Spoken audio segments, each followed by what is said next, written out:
Hello children, how are you? Good morning. Today I am explaining chapter 3, English reader, Kabuliwala. The narrator's 5-year-old daughter, Minnie, was a talkative girl. She would walk into the father's room and ask him questions. By the time he had answered her questions, another set of questions would thrown over him. The narrator would often ask her to go to and play.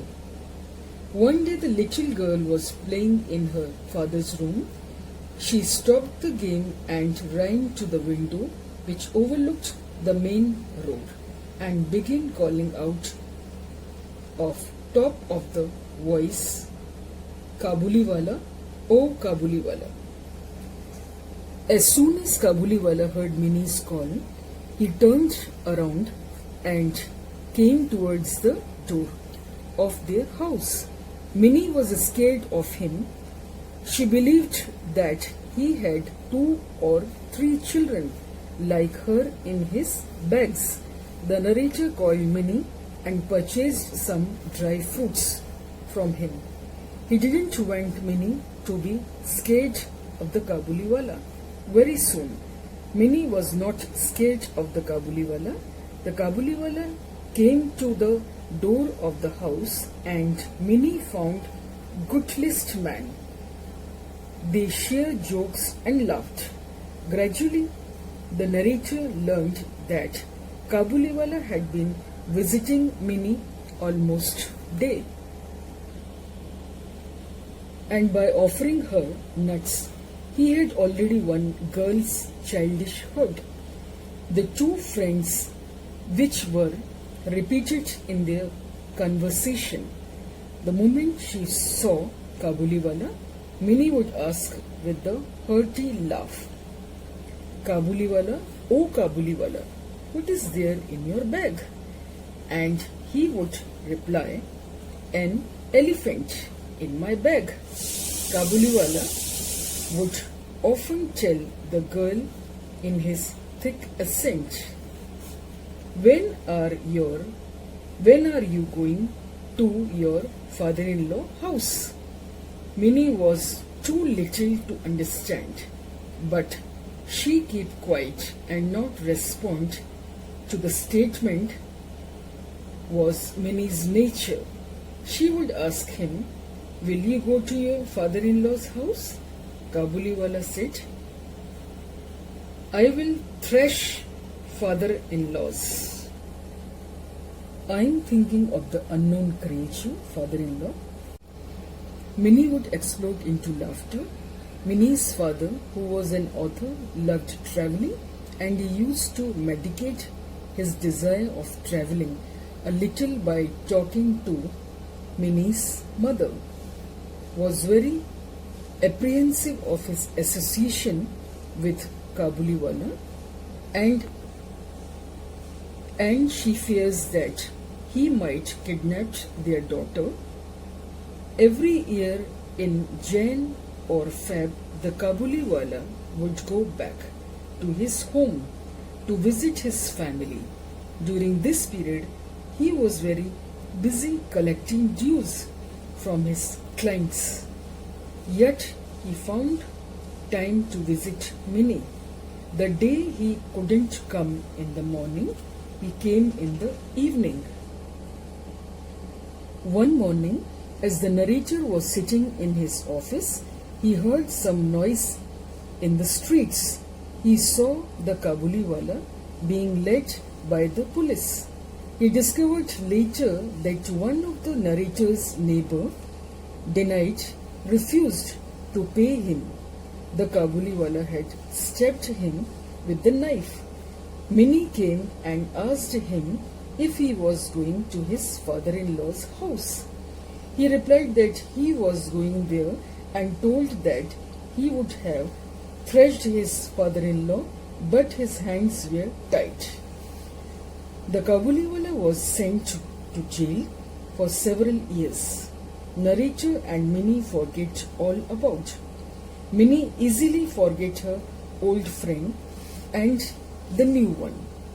As she continued, she grew. She was hardly to be seen in her father's studio. Several years later, it was autumn again. Minnie was going to be married. The preparations were being made. The house was being decorated, and the narrator was going through his wedding accounts. Suddenly, Kabuliwala appeared from nowhere. He poked into the room and greeting the narrator. Initially, the narrator couldn't recognize him because he was changed, but gradually, narrator realized he was same old Kabuliwala, Minnie's friend. He told the narrator he has been released from the jail.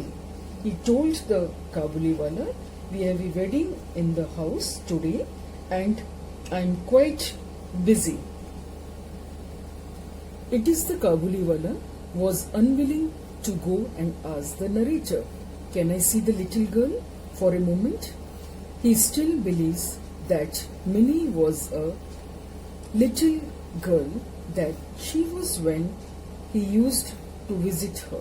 But the narrator told him it was not possible for him to see her today. The narrator felt like calling him back. Kabuliwala turned and said, I bought these grapes and raisins for the little girl. Hope you don't mind giving it to her.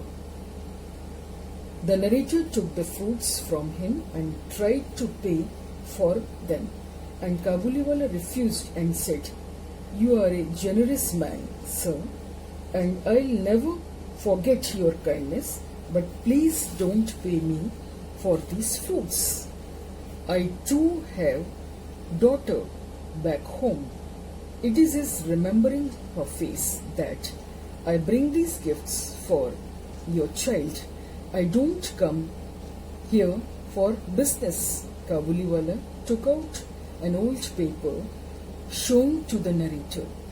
It had a print of tiny hand. It was the memory of his daughter that he always carried. The narrator was moved to tears looking at that piece of paper. The narrator realized that behind the murderer was a loving father, just like him. He immediately sent Minnie. Kabuliwala was confused. She was not same girl. She was grown-up girl. Kabuliwala asked her, are you going to your father-in-law's house? But she stood still. She had no memory of Kabuliwala and refused to talk to a stranger.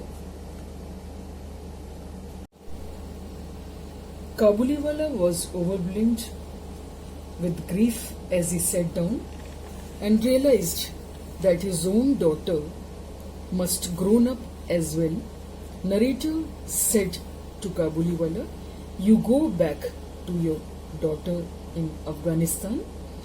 Maybe happiness of your union bring blessings for my Minnie. So children, chapter 3 Kabuliwala is over, and question answer and exercise I will give you in the next video. Till then, stay safe and take care.